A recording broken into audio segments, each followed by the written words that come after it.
This video is brought to you by AKSIAS. Hello everyone, welcome to AKSIAS. ఈరోజు current affairs May 16th 2020. మీ అందరికి తెలిసే ఉంటుంది 20 lakh crores physical stimulus ప్యాకేజ్లో maximum కూడా liquidity మెజర్సే ఉన్నాయి. అంటే 20 lakh crores కరెన్సీని ప్రింట్ చేయకుండా ఎవరికి ఎక్కడి నుంచి రుణ సదుపాయం అందిస్తారో దాని గురించి మాత్రమే నిన్న కానీ మొన్న కానీ చెప్పిన ఈ ఫైనాన్షియల్ స్పీచ్లో ఉంది.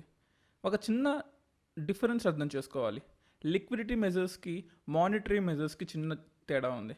మానిటరీ మెజర్ అంటే కరెన్సీని ప్రింట్ చేసి మీకు ఇవ్వడము, లేదా డైరెక్ట్ బెనిఫిట్ ట్రాన్స్ఫర్ ద్వారా కానీ, లేదా మీరు తీసుకున్న రుణాల్ని మాఫీ చేయడము, దాన్ని మనం మానిటరీ మెజర్స్ కింద కానీ అనుకోవచ్చు. కానీ లిక్విడిటీ మెజర్స్ ఏంటంటే మీరు ఎక్కడి నుంచి అయితే రుణం తీసుకోవచ్చో ఆ వేని, ఆ పాత్ని మీకు చూపిస్తుంది.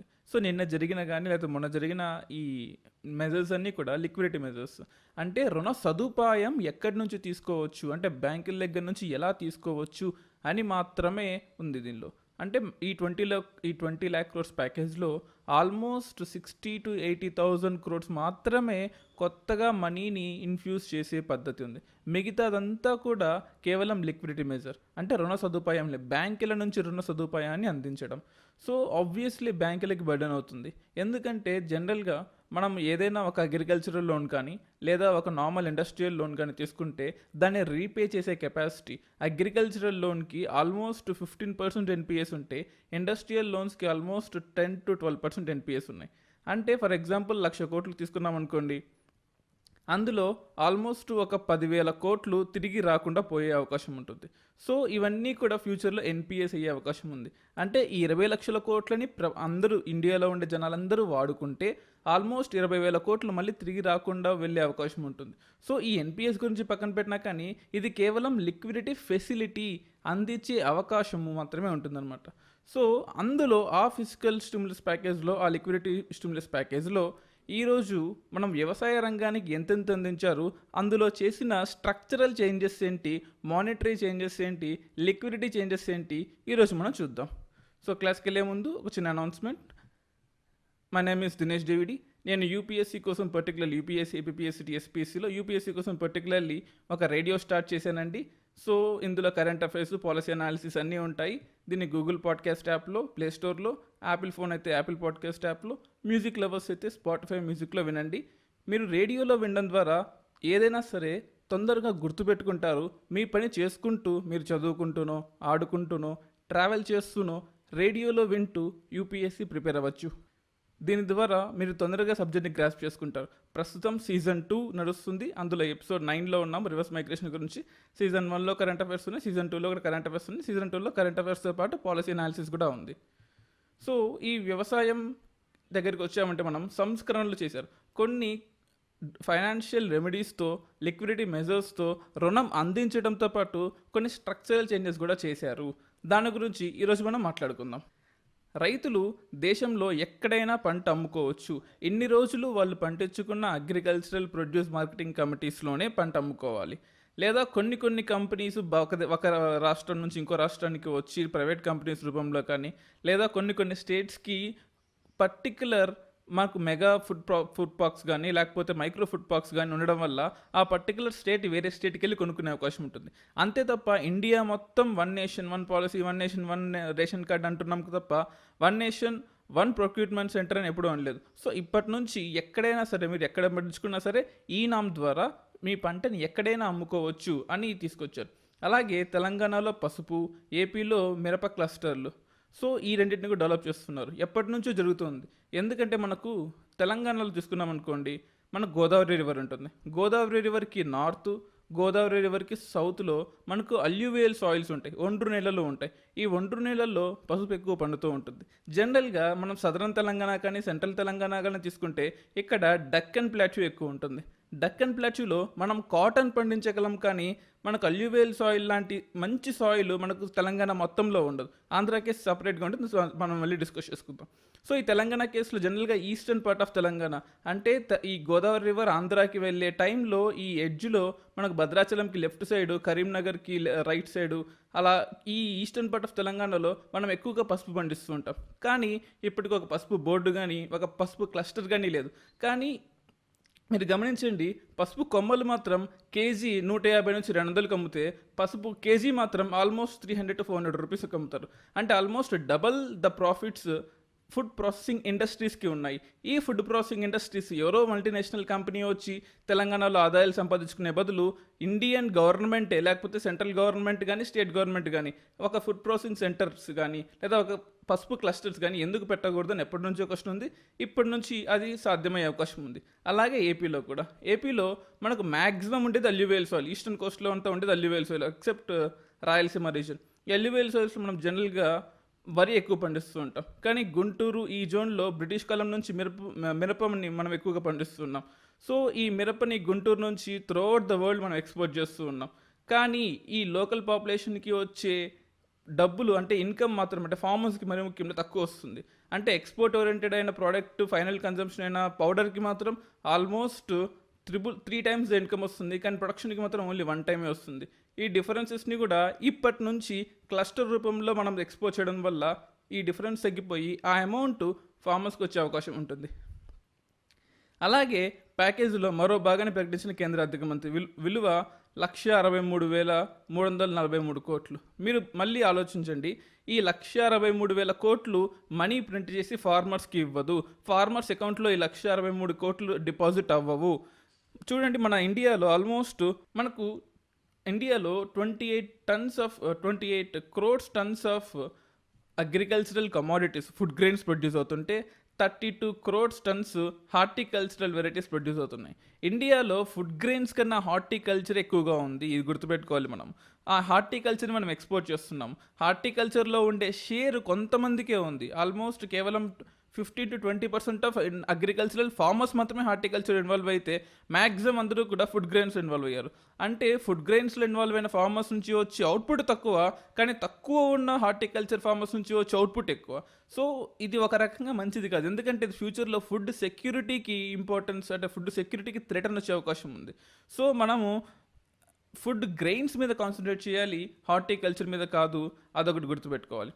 అలాగే ఇక్కడ మనకు 11 అంశాలపై కీలక ప్రకటనలు చేయగా ఇందులో 8 మౌలిక వసతులను కల్పనకు సంబంధించినవి, మిగిలినవి 3 చట్ట సవరణల కోసం ఉద్దేశించినవి. అవి ఏంటి మనం చూద్దాం. ఇక్కడ చూడండి, వ్యవసాయ మౌలిక వసతుల కోసం ఆల్మోస్ట్ 1,00,000 కోట్లు కేటాయించారు. సో ఈ ట్రాన్స్పోర్టేషన్ సెక్టర్ కానీ, లేకపోతే ఇప్పుడు మనకు మౌలిక వసతులు అంటే అది గోడౌన్స్ కడతారా, బస్తాలు అందిస్తారా, లేకపోతే వర్షం పడినప్పుడు నీళ్ళు తడవకుండా పరదాలు ఇస్తారా, షెడ్స్ ప్రొడ్యూస్ చేస్తారా, అగ్రికల్చరల్ మండీస్ ప్రొడక్షన్ చేస్తారా, ఏం చేస్తారు అని ఒక క్లారిటీ లేదు. నాబార్డ్ ఏం చెప్పిందంటే, నాబార్డ్ మేము ఆల్మోస్ట్ ఒక 20,000 కోట్లు మేము ఫార్మర్స్ అగ్రికల్చరల్ అయితే మేము రీఫైనాన్స్ చేస్తాము, కార్పొరేట్ సొసైటీస్కి ఇస్తాము అని చెప్పింది. దాన్ని కూడా వసతుల్లోకి ఇంక్లూడ్ చేశారా లేదా, ఆ క్లారిటీ లేదు. నాబార్డ్ ఆల్రెడీ చెప్పింది ఆల్మోస్ట్ ఒక 6 to 7 months బ్యాక్, అంటే బడ్జెట్కి 2 to 3 months బ్యాకే ఈ నాబార్డ్ చెప్పింది. అంటే ఇప్పుడు ఆ నాబార్డ్ కలిపింది కూడా దీనిలో కలిపేశారని చెప్పేసి అపోజిషన్ పార్టీ వాళ్ళు అంటున్నారు. బట్ దీని మీద క్లారిటీ లేదు. అలాగే సూక్ష్మ ఆహార పరిశ్రమల క్రమబద్ధీకరణ. సో ఇండియాలోకి మనం ఎన్నో మనకు నెస్లే ప్రొడక్ట్స్ కానీ, లేదా మనకు హెచ్యుఎల్ ప్రొడక్ట్స్ కానీ, హిందుస్థాన్ యూనిలివర్ ప్రొడక్ట్స్ కానీ, లేదా చాలా వెస్ట్రన్ కంపెనీస్ ఇండియాలో ఆధిపత్యం చెలాయిస్తున్నాయి. ఓకే, దట్ ఈస్ గ్లోబలైజేషన్, మంచిదే. కానీ ఒక్క ఇండియన్ కమోడిటీ కూడా ప్రపంచ దేశాల్లో ఆధిపత్యం చెలాయించట్లేదు.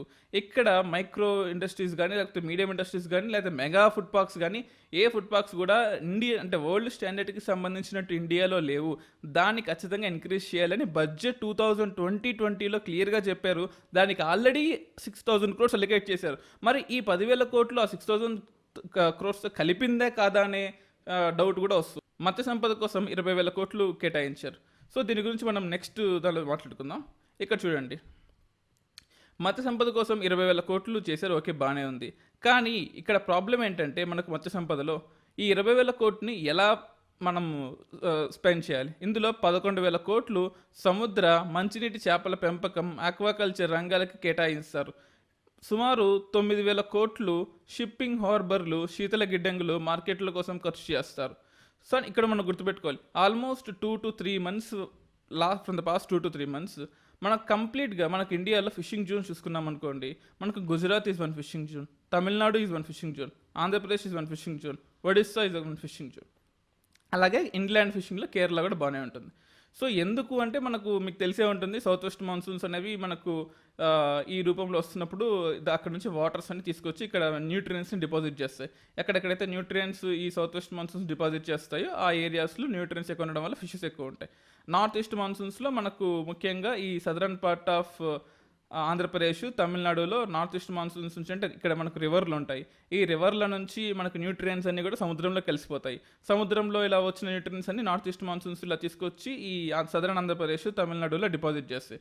అలా డిపాజిట్ చేయడం వల్ల ఈ సదరన్ ఆంధ్రప్రదేశ్, తమిళనాడులో హెవీ అంటే చాలా ఎక్కువ అటు ప్రాన్స్ కావచ్చు, అంటే ఇక్కడ చేపలు ఒకటే కాదండి, ప్రాన్స్ కావచ్చు, లేకపోతే ఫిషెస్ కావచ్చు, ఇన్లాండ్ ఫిషెస్ కావచ్చు, కల్టివల్ ఫిషెస్ కావచ్చు, చేప పిల్లలు కావచ్చు, ఏదైనా కావచ్చు, ఇవి ఎక్కువగా ఉంటాయి. ఇక్కడ మనం గుర్తుపెట్టుకోవాల్సింది, from the past 2 to 3 months prawns, shrimp production, fish production ఈ తమిళనాడు అండ్ సదరన్ ఆంధ్రప్రదేశ్ నుంచి ఎక్స్పోర్ట్ అవ్వట్లేదు. ఎగ్జిమ్ బ్యాంక్ రీసెంట్గా టైమ్స్ ఆఫ్ ఇండియా ఇంటర్వ్యూలో చెప్పింది, ఎక్స్పోర్ట్ కంప్లీట్గా ఆగిపోయింది, ఈ ఫిషరీస్ సంబంధించిన ఎక్స్పోర్ట్ కంప్లీట్గా ఆగిపోయింది. ప్రపంచం మొత్తానికి నెల్లూరు, సదరన్ ఒంగోలు, నెల్లూరు, తంజావూరు, చెన్నై, ఈ అడియారు ఈ రీజన్స్ నుంచి ఎక్స్పోర్ట్ అవుతున్నాయి. ఆ ఎక్స్పోర్ట్ మొత్తం ఆగిపోయింది. దానిలో వచ్చిన నష్టమే ఆల్మోస్ట్ 15,000 కోట్లు ఉంది. సో ఇప్పుడు 20,000 కోట్ల ప్యాకేజ్ ఎలా ఇస్తారు అంటే, ఆ నష్టపోయిన కార్మికులకు ఇస్తారా, లేదా ఆ ఫ్యామిలీస్కి ఇస్తారా, లేదా ఎవరికి ఇస్తారనే క్లారిటీ కూడా లేదు అని చెప్పేసి అపోజిషన్ పార్టీ వాళ్ళు అంటున్నారు. At the same time of course ఇది మంచిదే, ఈ 11,000 కోట్ల సముద్రం మంచినీటి చేపల పెంపకం చేస్తున్నారు. సో ఆల్రెడీ ఇది బడ్జెట్లో కేటాయించారు కదా 8,000 కోట్లు. మళ్ళీ ఈ 20,000 కోట్లు అంటే ఆ 8,000 కోట్లలో కలుపుతారా కలపరా అండ్ ఒక డైలమా, ఒక మిత్ లాగా ఉందన్నమాట. So it is not just about criticizing the government, but we should know the facts, ఏది ఎలా ఉంది అనే క్లారిటీ ఈ పర్టికులర్ దానిలో లేదు. మేబీ ఫ్యూచర్లో ప్రెస్ ఇన్ఫర్మేషన్ బ్యూరోలో కూడా నేను చూశాను, ఈరోజు మార్నింగ్ కూడా చూశాను నేను, బట్ నాకైతే ఎక్కడ ఇన్ఫర్మేషన్ దొరకలేదు. మేబీ 2 to 3 daysలో ప్రెస్ ఇన్ఫర్మేషన్ బ్యూరోలో ఎక్కడైనా ఎక్స్టెన్షన్గా ఎక్కడెక్కడ ఎంత బడ్జెట్ అలొకేట్ చేస్తారో అని క్లియర్గా ఉంటుందేమో. కానీ ఒకటి గుర్తుపెట్టుకోవాలి, ఈ మెజర్స్ అన్నీ కూడా లాంగ్ టర్మ్ మెజర్స్. ఇప్పుడు ఇన్ఫ్రాస్ట్రక్చర్ డెవలప్ చేస్తాము చూడండి, ఆల్మోస్ట్ 1,00,000 కోట్లకి ఇన్ఫ్రాస్ట్రక్చర్ డెవలప్ చేస్తాము అంటే ఏంటి, ఇన్ఫ్రాస్ట్రక్చర్ ఒక రోజులో అయ్యేది కాదు కదా. ఇప్పటికిప్పుడు ఇమీడియట్ గెయిన్స్ మనకి ఏం కావాలి, జనాల చేతుల్లో డబ్బులు కావాలి. జనాల చేతిలో డబ్బులు ఉంటే డిమాండ్ క్రియేట్ అవుతుంది, డిమాండ్ క్రియేట్ అయితే ఆబ్వియస్లీ ప్రొడక్షన్కి పుల్ జరుగుతుంది, పుల్ ఫ్యాక్టర్స్లో పుల్ జరుగుతుంది. కానీ డిమాండ్ క్రియేట్ అవ్వకుండా ఎంతకాడికి మనం పుష్ ఫ్యాక్టర్స్లో ఇండస్ట్రీస్ని పుష్ చేస్తూ ఉంటే కొనేవాడు లేకపోతే చివరికి ఆ ప్రొడ్యూస్ చేసిన గూడంతా కూడా మిగిలిపోయి డిమాండ్ లేకపోగా అది చివరికి ఎన్పిఏగా ఫామ్ అయ్యి అటు బ్యాంకులకి నష్టం, ఇటు ప్రజలకి నష్టం, ఇటు కంపెనీస్కి నష్టం, ఇటు గవర్నమెంట్కి నష్టం. సో ఇది మనం గుర్తుపెట్టుకోవాలి. అలాగే పశురోగ నియంత్రణ కార్యక్రమం కింద 13,343 కోట్లు కూడా కేటాయించారు. పాడి పరిశ్రమ కోసం 15,000 కోట్లు, ఔషధ పంటలు మన కోసం 4,000 కోట్లు. మరి ముఖ్యంగా మనకు గంగా రివర్ ఎక్కడైతే ఉంటుందో, గంగా రివర్ చుట్టుపక్కల మొత్తం మనకు అల్యూవేల్ సాయిల్స్ ఉంటాయి, మనకు కాదరు బాంగరు అంటాం. ఈ అల్యూవేల్ సాయిల్స్లో మొత్తం కూడా మనకు ఔషధ పంటల్ని వేస్తున్నారు. తేనెటీగల పెంపకం కోసం 500 కోట్లు, కూరగాయల రవాణా నిల్వపై 500 కోట్లు. సో ఇలాగ రకరకాల సెక్టార్స్ మీద మనకు బడ్జెట్ అలికేషన్స్ జరిగాయి. ఇక్కడ మనం ఇంకోటి గుర్తుపెట్టుకోవాలి, ఆల్మోస్ట్ 500 కోట్ల వరకు మార్కెట్ ట్రాన్స్పోర్ట్ ఫెసిలిటీ ఇస్తామంటున్నారు. సో మార్కెట్ ట్రాన్స్పోర్ట్ ఫెసిలిటీ ఇస్తున్నాం, ఓకే బాగానే ఉంది. కానీ అది ప్రధానమంత్రి గ్రామ్ సడక్ యోజనలో కలిపారా కలపలేదా? ఎందుకంటే ప్రధానమంత్రి గ్రామ్ సడక్ యోజన కింద ఆల్రెడీ 2020 బడ్జెట్లో చాలా అలికేట్ చేశారు. సో అందులో మెయిన్గా మనకు ట్రాన్స్పోర్టేషన్ సెక్టర్ గురించి ఉంటుంది. అంటే విలేజ్ అగ్రికల్చరల్ ల్యాండ్ నుంచి మీ ఏపీఎంసీ వరకు, అగ్రికల్చర్ ప్రొడ్యూస్ మార్కెటింగ్ కంపెనీ వరకు చేయాల్సిన రోడ్డుని కూడా ఈ ఇన్ఫ్రాస్ట్రక్చర్ ప్రాజెక్టులో కలిపారు. దీని మీద క్లారిటీ లేదని చెప్పేసి ఇక్కడ ఒక ఆర్టికల్ మీకు చూపిస్తాను. సో చిదంబరం ఇచ్చిన ఆర్టికల్లో ఉందన్నమాట, government insensitive to farmers Congress. So మీరు చెప్పిందంతా 2020 బడ్జెట్లో కలిపిందే మీరు చెప్తున్నారు తప్ప it is revamp of 2020 budget తప్ప మీరు కొత్తగా ఇచ్చింది ఏమీ లేదని చెప్పేసి 3 ఆర్టికల్స్ అలాగే ఉంది. సో మీకు దాంట్లో కేవలం ఒక ఆర్టికల్నే తీసుకున్నాను, కామన్గా ఉన్నవి మాత్రమే. అలాగే 75,000 కిసాన్ సమ్మాన్ నిధి ద్వారా ఇస్తామని చెప్పారు. అందులో 6,000 కోట్లు ఎవ్రీ ఫార్మర్స్కి. చూడండి, జనరల్గా 6,000 కోట్లు ప్రతి ఫార్మర్కి 3 టైమ్స్గా ఇస్తామని చెప్పారు ప్రతి ఫార్మర్కి. అంటే ఆల్మోస్ట్ 18,000 కోట్లు ఇక్కడే అయిపోతుంది. కానీ మీరు 75,000 కిసాన్ సమ్మాన్ నిధి ద్వారా ఇస్తా అని చెప్పారు. అంటే ఈ 18,000 క్రోర్స్ ఆల్రెడీ బడ్జెట్లో అలొకేట్ చేసినవే, లేకపోతే కొత్తగా ఇస్తారని కూడా క్లారిటీ లేదు. మనం ఇంకోటి కూడా గుర్తుపెట్టుకోవాలి, మన బ్యాంకుల్లో ఆల్మోస్ట్ డిపాజిట్స్ 110 lakh crores ఉన్నాయన్నమాట. 110 లక్షల కోట్లు ఉన్నాయి.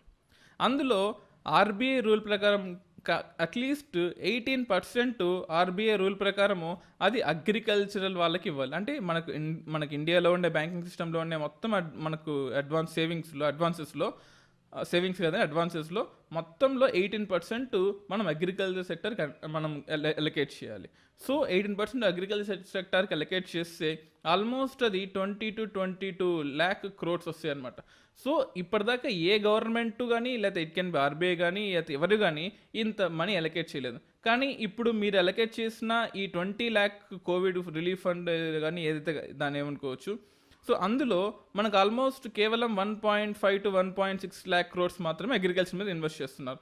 కానీ ఆర్బీఐ రూల్ ప్రకారము ఆల్మోస్ట్ 18% ఆఫ్ ద, అంటే 80% 22 lakhs crores అగ్రికల్చర్ మీద ఇన్వెస్ట్మెంట్ చేయాలి. కానీ ఇది కేవలం 4 lakh crores మాత్రమే అవుతుంది. అంటే ఈ 1.6 నెక్స్ట్ బడ్జెట్లో అలొకేషన్వి, అంటే వర్స్ట్ కేసు తీసుకున్నాం అనుకోండి, ఆల్రెడీ బడ్జెట్లో అలొకేట్ చేసిన 2 lakh crores ప్లస్ ఇప్పుడు ఇన్వెస్ట్ చేసిన 1.6 lakh crores, అంటే రేపు ఎల్లుండో రిలీజ్ అయిపోయే 2 to 3 lakhs crores కనీసం ఇంకో 0.5 lakh crores అనుకున్నా కేవలం 4 lakh crores మాత్రమే అగ్రికల్చర్ మీద ఇన్వెస్ట్ చేసినట్టు. కానీ అంటే majority of the Indian employment, almost 54% of the Indian employment ఏదైతే ఉందో చూడండి, సీతారాం మనకు సిపిఐ లీడర్, తను మంచిగా, అంటే క్రిటిసిజం కూడా కన్స్ట్రక్టివ్ క్రిటిసిజం లాగా ఉంటుంది. తను చెప్పింది ఇది almost 54% of Indian population directly కానీ ఇండైరెక్ట్లీ కానీ అగ్రికల్చర్ మీద డిపెండ్ అవుతున్నారు. మరి అటువంటి ఫార్మర్స్, అంటే 54% ఆఫ్ ద పాపులేషన్ ఇప్పుడు స్టేక్లో ఉన్నప్పుడు మీరు ఈ 18%ని 28% చేసినా తప్పు లేదు. అలాంటిది మీరు కేవలం 3 to 4% మాత్రమే ఇస్తున్నారు. దట్ ఈస్ నాట్ యాక్సెప్టబుల్ అని సీతారాం యెచూరి కూడా అన్నారు. అలాగే తెలంగాణలో ఇంకో ఆర్టికల్ కూడా ఉంది, 65 లక్షల ఎకరాల్లో వరి పండిస్తున్నామని. సో మనకు తెలంగాణలో కానీ త్రూఅవుట్ ఇండియా ఉండే ప్రాబ్లం ఏంటంటే డిసింటిగ్రేషన్ ఆఫ్ ల్యాండ్. అంటే ఇండియాలో కానీ తెలంగాణలో కానీ ఆంధ్రప్రదేశ్లో కానీ, ఇంకా ఆంధ్రప్రదేశ్ కానీ తెలంగాణలో ఈ ప్రాబ్లం ఇంకా సివియర్గా ఉంది. ఆంధ్రప్రదేశ్లో ఏంటంటే మనకు ఈస్టర్న్ కోస్ట్లో ఒక సింగిల్ ఫార్మర్కి ఒక 1 acre ల్యాండ్ ఉన్నా కానీ తను ప్రొడ్యూస్ చేసుకొని ఆ డబ్బులతో తన ఫ్యామిలీని పోషించుకొని ఎక్స్పోర్ట్ చేసుకునేంత ఇది కూడా ఉంది. కానీ తెలంగాణలో ఉండే ప్రాబ్లం ఏంటంటే ఇక్కడ ఉండేది డెక్కన్ ప్లాట్యూ కాబట్టి అంటిల్ అండ్ అన్లెస్ అది కోఆపరేటివ్ సొసైటీ అయితే తప్ప ఒక ఫార్మర్ తన బేసిక్ నీడ్స్ని, తన ఫ్యామిలీ నీడ్స్ని కన్జ్యూమ్ చేసుకొని ఎక్స్పోర్ట్ చేసే ఫెసిలిటీ ఉండదు. సో ఈ ముక్కలు వద్దు పత్తితో లాభంటే ముక్కలు వద్దు అంటే మనకు డిసింటిగ్రేషన్ ఆఫ్ ల్యాండ్ చాలా చాలా కష్టంగా ఉంది. తెలంగాణ లాంటి స్టేట్స్లో, విదర్భ లాంటి స్టేట్, రాయలసీమలో కూడా మరి ముఖ్యంగా ఇది కష్టంగా ఉంది. సో ఇక్కడ ఏమి ఇచ్చారంటే రాష్ట్రంలో పండించిన గిట్టుబాటు ధర రావాలంటే మనకు వానాకాలంలో, వేసవి కాలంలో ఆల్మోస్ట్ 60 to 65 lakh ఎకరాల్లో మాత్రమే వరి సాగు చేయాలని వ్యవసాయ రంగ నిపుణులు సూచించారు. ఇక్కడ ఒక డిస్ప్యూట్ ఉంది. ఒక ఆర్టికల్లోనేమో 60 to 65 lakh లక్షల ఎకరాల్లో మనకు వరి పండించాలి అని అంటున్నారు. అలాగే మనకు ఇంకో దానిలో ఇంకో హిందూలో వచ్చిన ఇంకో ఆర్టికల్లో సో ఈ కాటన్ జోలికి వెళ్ళొద్దు, అగ్రికల్చర్లో మనకు వరే మంచిది, కాటన్ జోలికి వెళ్ళొద్దు అని ఇంకో ఆర్టికల్ ఉంది. అంటే ఈనాడులో ఒకలాగా ఉంది, హిందూలో దానికి అగెయిన్స్ట్గా అనుకోవచ్చు, లేకపోతే దానికి క్రిటిసిజంగా అనుకోవచ్చు, ఇంకో ఆర్టికల్ కూడా ఉంది. సో రెండింటిని కలిపి మీకు జస్ట్ చెప్తాను. ఇక్కడ ఆల్మోస్ట్ తెలంగాణలో వానాకాలంలో 10 నుంచి 15 లక్షల ఎకరాల్లో కందులు వేయడం మంచిదని సూచించారు. అలాగే ఓకే, బాగానే ఉంది. తెలంగాణ లాంటి డ్రాట్ అనకూడదు, బట్ సెమీ ఎరిడ్ స్టేట్ అని కూడా అనొచ్చు. సెమీ ఎరిడ్ స్టేట్, ఈ సెమీ ఎరిడ్ స్టేట్లో వరి అంత శ్రేయస్కరం కాదు. ఎందుకు కాదు అంటే వరికి కావాల్సిన 200 centimeters ఆఫ్ యాన్యువల్ రెయిన్ఫాల్ లేదా 150 centimeters ఆఫ్ యాన్యువల్ రెయిన్ఫాల్ అంటే మనకు నార్మల్ రైస్ ఉంటుంది. 200 centimeters ఆఫ్ యాన్యువల్ రెయిన్ఫాల్ అంటే మనకు బాస్మతి రైస్ ఉంటుంది, పొడుగు గ్రెయిన్ అని మన బిర్యానీలో కూడా రైడ్.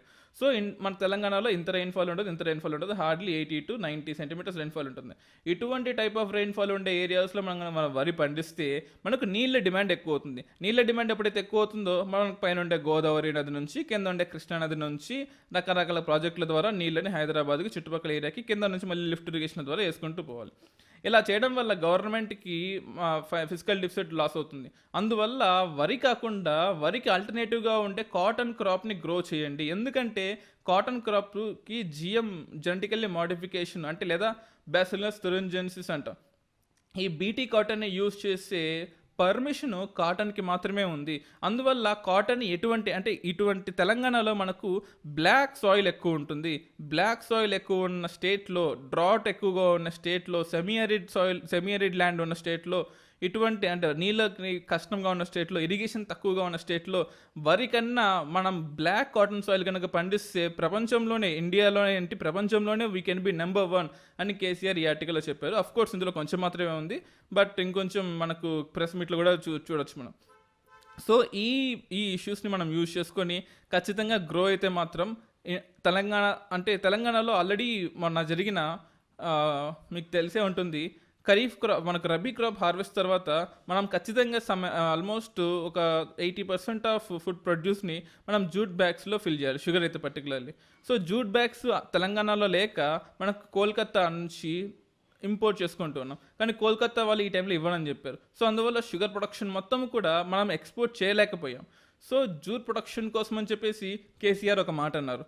మనకు గోదావరి నది చుట్టుపక్కల ఉండే అల్యూవేల్ సాయిల్స్ ఏవైతే ఉన్నాయో ఆ అల్యూవేల్ సాయిల్స్లో మనము జూట్ పండిద్దాము. జూట్ పండిస్తే తెలంగాణ ఓన్ సెల్ఫ్ సస్టైనెన్స్కి ఉపయోగపడుతుంది, అట్ ద సేమ్ టైం ఎక్స్పోర్ట్కి ఉపయోగపడుతుంది. ఇప్పటిదాకా మనకు ఆంధ్రప్రదేశ్లో, మనకు ఇంకా చెప్పాలి అంటే ఒరిస్సా కోస్ట్లో, మనకు Asansol, at the same time Kolkata, ఈ వెస్ట్ బెంగాల్ కోస్ట్లో ఎక్కువగా పండిస్తున్నారు. కానీ తెలంగాణలో కూడా పండిస్తే మనం ఎక్స్పోర్ట్ చేయొచ్చు. అలాగే మనం over a period of time ఒక్కో పార్ట్ ఆఫ్ స్టేట్లో ఒక్కో విధంగా మనం అగ్రికల్చరల్ రిఫార్మ్స్ని చేసుకుంటూ పోవాలి.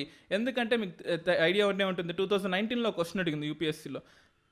మనకు 2019లో అడిగిన క్వశ్చన్ ఏంటంటే షుగర్ కేన్ ప్రొడక్షన్ లేదా sugar cane cultivation over a period of time change అవుతూ వస్తుంది, నార్త్ ఇండియా నుంచి సౌత్ ఇండియాకి చేంజ్ అవుతూ వస్తుంది, ఎందువల్ల చేంజ్ అవుతూ వస్తుంది అని చెప్పేసి క్వశ్చన్ అడిగారు.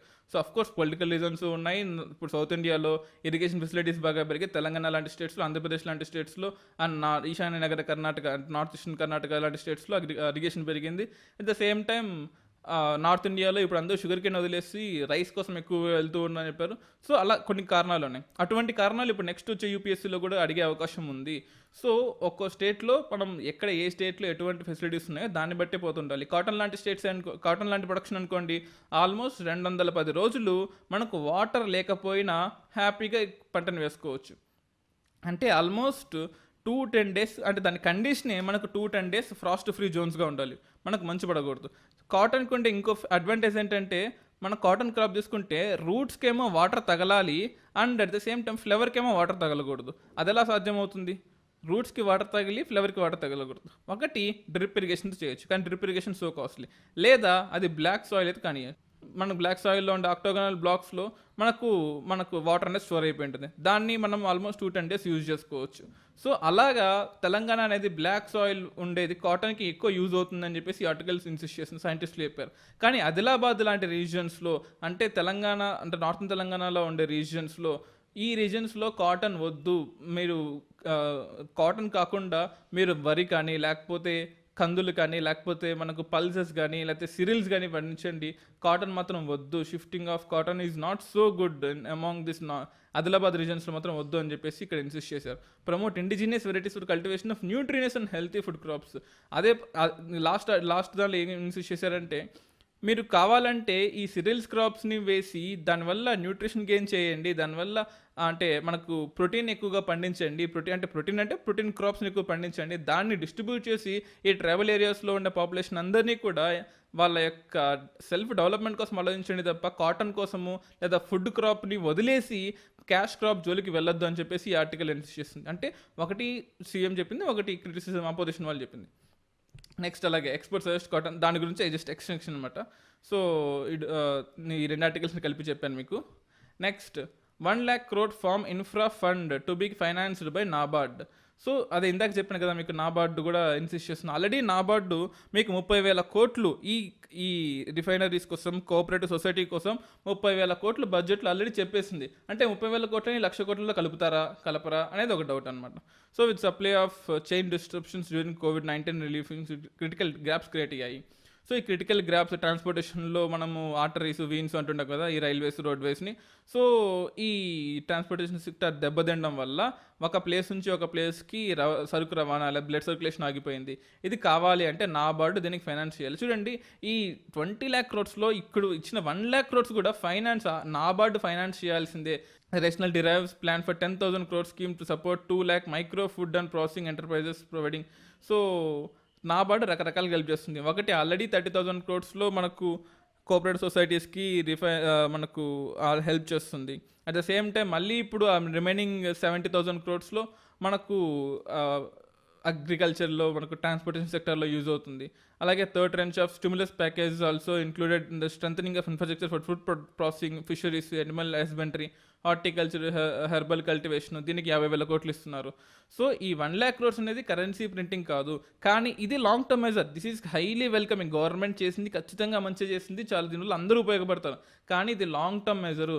అగ్రికల్చర్ పోయి, ఉపాధి కోల్పోయి, మైగ్రెంట్ లేబర్స్ కానీ, ఇక్కడ ఉండే ఓన్ పాపులేషన్ కానీ హార్వెస్ట్ మేనేజ్మెంట్కి డబ్బులు లేక కష్టపడుతున్నాయి. ఈ టైంలో లాంగ్ టర్మ్ మెజర్తో పాటు షార్ట్ టర్మ్ మెజర్ కూడా కావాలి. Long term measure over period of time structural చేంజ్ని తీసుకొస్తుంది, కానీ షార్ట్ టర్మ్ మెజరు డిమాండ్ని తయారు చేస్తుంది. వన్స్ డిమాండ్ని తయారు చేస్తే ఆటోమేటిక్గా ఎకనామిక్ సైకిల్ అనేది మనకు ఈజీగా రన్ అవుతుంది. దీన్ని ఈ ఆర్టికల్ ఇన్సిస్ట్ చేస్తుంది. నెక్స్ట్ అలాగే ఇది ఇందాక అలా డిస్కస్ చేసాం మనం, కాంగ్రెస్ ఏం చెప్పిందని చెప్పేసి.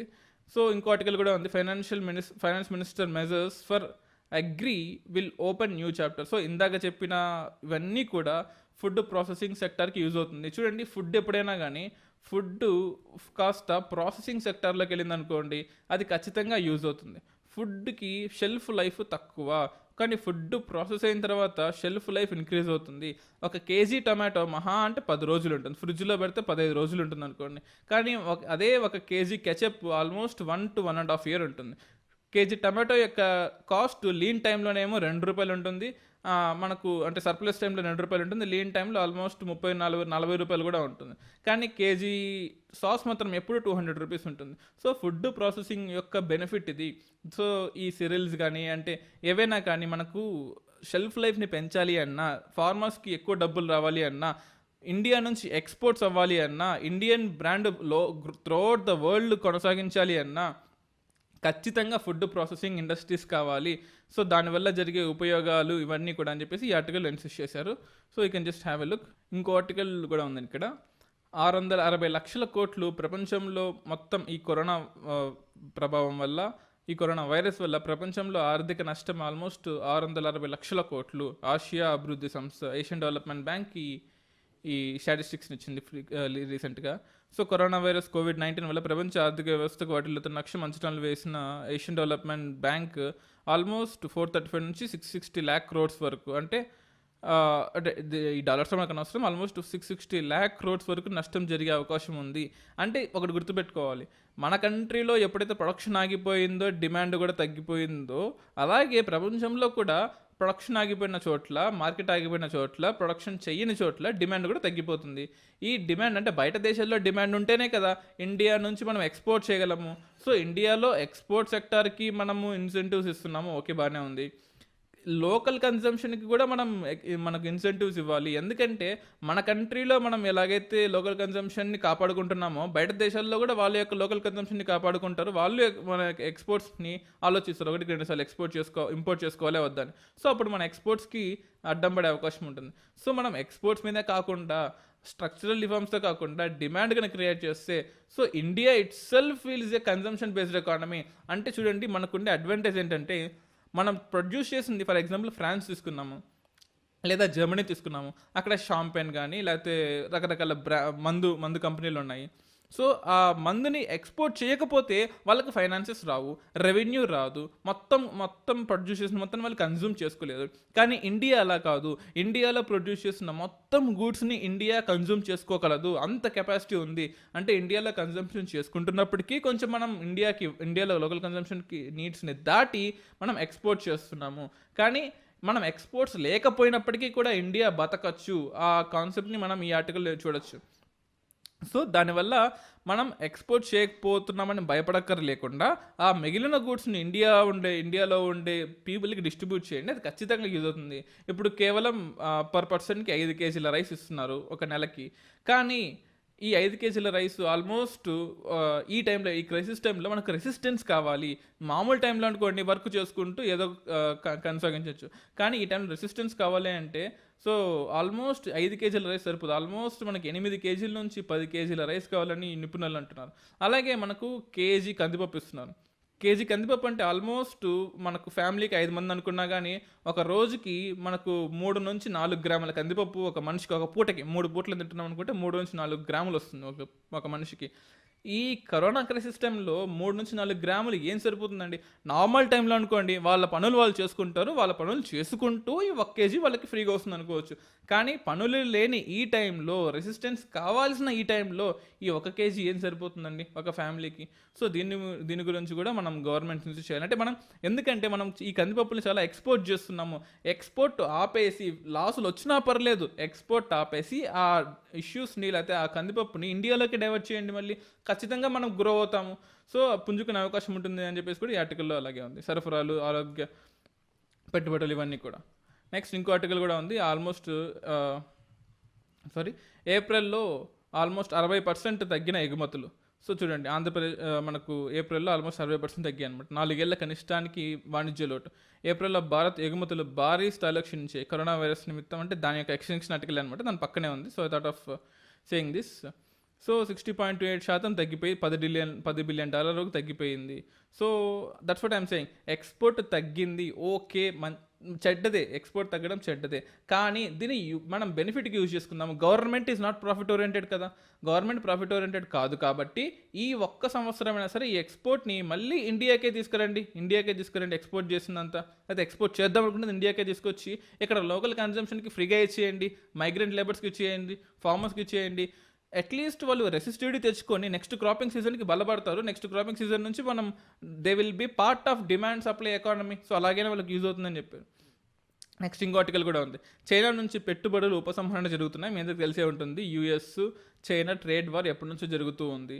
సో అంటే టైమ్స్ ఆఫ్ ఇండియాలో ఒక ఆర్టికల్ ఉంది. I don't want show that article, ఎందుకంటే అది క్రిటిసిజంకి వెళ్ళే అవకాశం ఉంటుంది. సో అలాగే at the same time Times of ఇండియాతో పాటు న్యూయార్క్ టైమ్స్లో కూడా ఒక ఆర్టికల్ ఉంది, కామన్ ఆర్టికల్, నేను చూశాను మొన్న.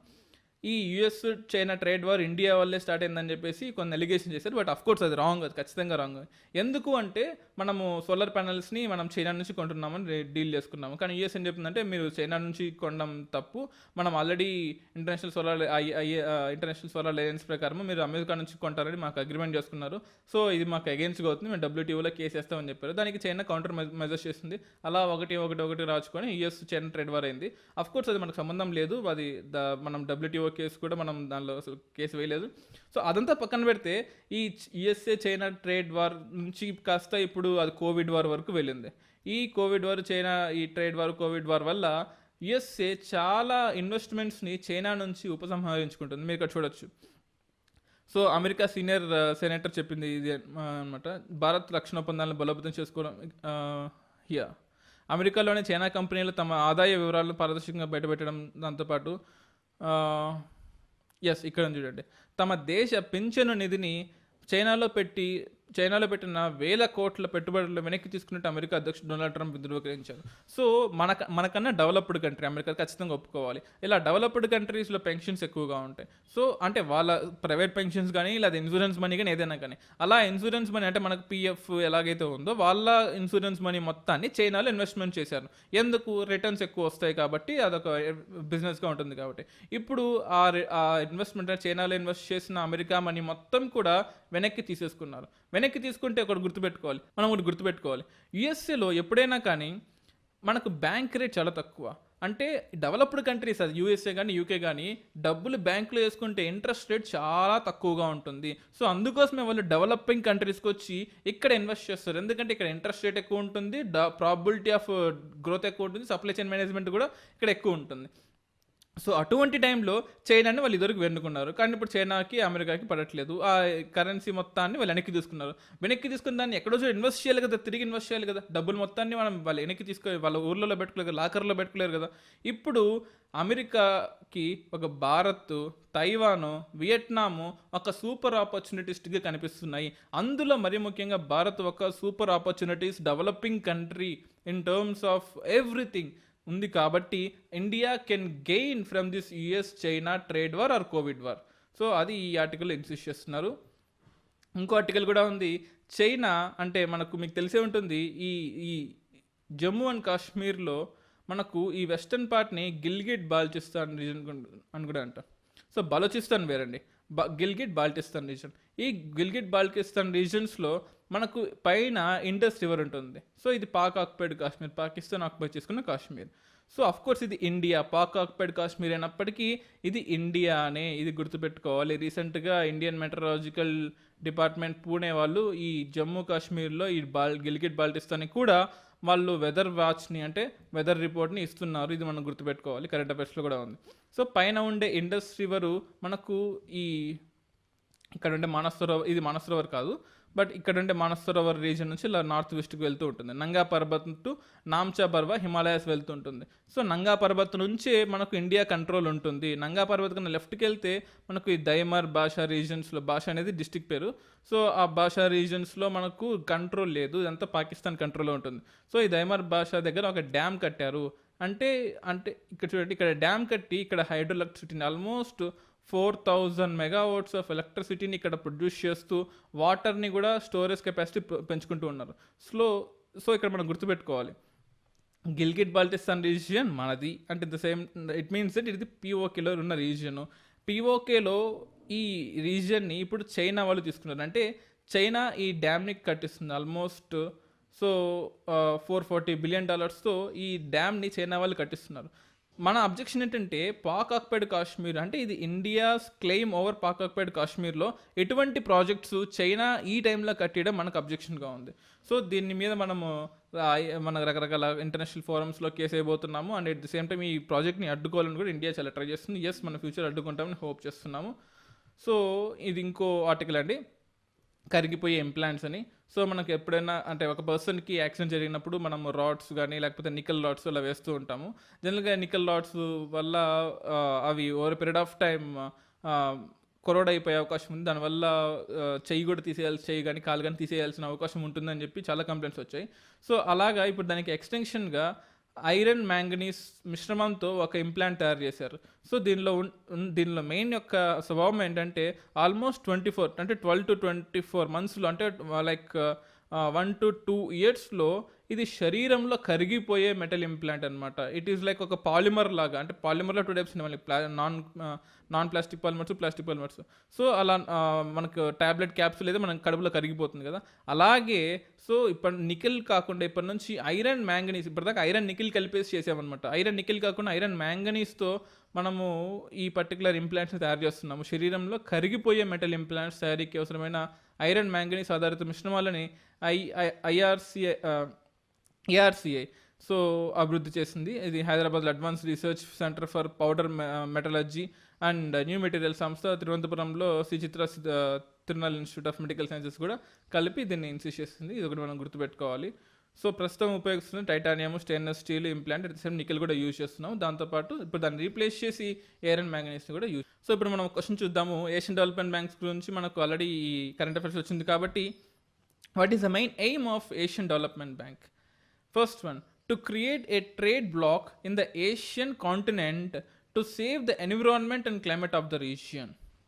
B, accelerate the social and economic development of the Asia and Pacific region. Yes.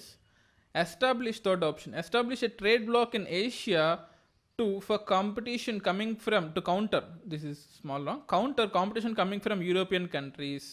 ఇది కాదండి, neither C nor A. The answer is D, answer is B. ఇది correct answer, B. It's not one of the above. Acceleration of social and economic development of Asia and Pacific region. ఏషియాకి Pacific రీజియన్కి, రెండు దేశాలకి అంటే రెండు రీజియన్స్లో ఉండే development కూడా ఇది ఉంటుంది. జనరల్గా ఇది జపాన్లో ఉన్న వాళ్ళు దీనికి హెడ్ చేస్తూ ఉంటారు. At the same time consider the following statements with respect to eNAM. ఈ అగ్రికల్చర్ నామ్ గురించి కూడా ఉంది. ENAM is a pan India electronic trading portal which shifts APMC market through a virtual platform. Yes, ఖచ్చితంగా కరెక్టే. ఇది దాని యొక్క main ఇంటెన్షనే ఈ ఏపీఎంసీని ఈ ట్రేడింగ్లోకి తీసుకురావాలని. సెకండ్ది, reducing transaction cost, bridging information asymmetry. At the third option, eNAM portal does not allow inter state trade of agricultural commodities తప్పండి. దాని యొక్క మెయిన్ ఇంటెన్షనే ఒక స్టేట్లో ప్రొడ్యూస్ చేసుకునే వాళ్ళు జమ్మూ కాశ్మీర్లో ప్రొడ్యూస్ చేసుకునే వాళ్ళు తిరువనంతపురంలో కూడా అమ్ముకోవచ్చు. దాని యొక్క main intention. So third option is obviously wrong. So 2 and 3 wrong and all of the above is also wrong. So answer is B, 1 and 2 only. So this is all about current affairs for the day. My name is Dinesh DVD. So thank you everyone for watching AKS IAS. This video is brought to you by AKS IAS.